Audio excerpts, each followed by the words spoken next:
As a parent, you've seen your child go through teething, braces, and maybe even dental checkups. But when a dentist say your child wisdom teeth need to be removed, it naturally brings up questions and sometimes worry.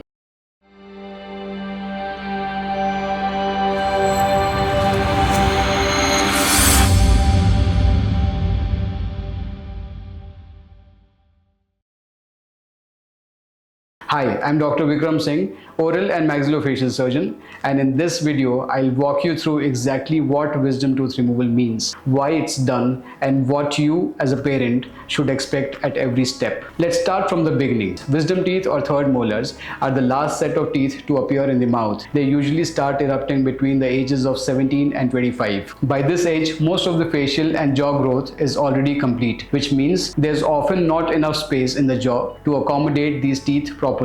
That's when problems begin. Wisdom teeth that don't erupt fully or are positioned incorrectly are called impacted wisdom teeth. This can cause a range of issues: pain and pressure in the back of the jaw, swelling or repeated infections in the gums, especially pericoronitis, food getting trapped and leading to decay, damage to adjacent molars, even cyst formation in some cases. Most of the time, dentists detect this early during routine x-rays, and if there's a risk, they recommend evaluation by a maxillofacial surgeon. So, as a parent, what should you expect if your child is advised for wisdom tooth removal? First, we do a detailed clinical examination and take an OPG or CBCT scan to assess the tooth's position. How close is it to the nerve, sinuses, or other critical structures? This helps us decide whether the surgery will be simple or more complex. If the tooth is fully erupted, it can often be removed like a regular tooth. But if it is impacted inside the bone or tilted, it becomes a minor surgical procedure. But don't worry, this is a very routine surgery done under local anesthesia or in some cases with sedation or general anesthesia if your child is anxious or multiple teeth are being removed at once. The procedure itself usually takes about 20 to 40 minutes depending on the number of teeth and their complexity. We make a small incision in the gum, remove a bit of bone if needed, section the tooth if it's deep,